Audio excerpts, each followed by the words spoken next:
رمضان رمضان رمضان دی مبارک پہر آن مبارک رمضان دی مبارک۔ السلام علیکم۔ تو دوستو آج مجھے نوررحمان بھائی اور مفتی نعیم صاحب کی طرف سے کال آئی کہ آ جاؤ عزیز بھائی آج کچھ افطار پارٹی کر لیتے، کچھ انجوائے کر لیتے۔ تو میں نے بھی جلدی موٹر سائیکل سٹارٹ کیا اور مفتی نعیم صاحب اور متعلم نوررحمان صاحب کی طرف دوڑتے ہوئے چلا گیا۔ وہاں پر ہم نے جو صحبت کی ضروریات ہے جیسے کہ مالٹے، گوشت، چاول وغیرہ سب کچھ سامان اکٹھا کر کے آگے اپنے منزل مقصود کے لیے نکل پڑے، کیونکہ وہاں پر ہم نے بہت خوراک کھانی تھی اور افطار کا انتظار تھا۔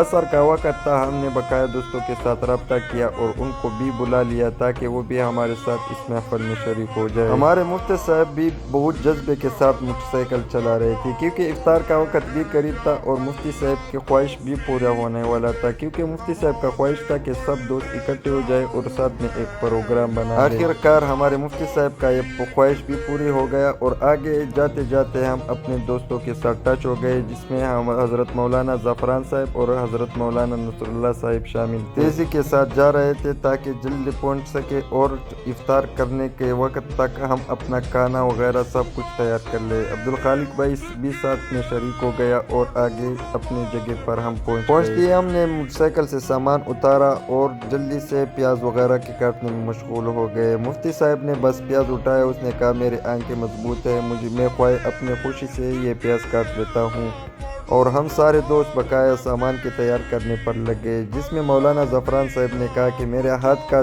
چاول آج کھاؤ کہ بار بار مجھ سے چاول کی خواہش کرو گے۔ ہم نے بھی کہا کہ ٹھیک ہے، بس تم پکاؤ لیکن جلدی پکاؤ، کیونکہ روزہ افطار کرنے کے لیے وقت بہت کم تھا اور ہم بہت لیٹ پہنچے تھے اپنی جگہ پر، کیونکہ یہ ہمارے ہاں سے بہت دور ہے۔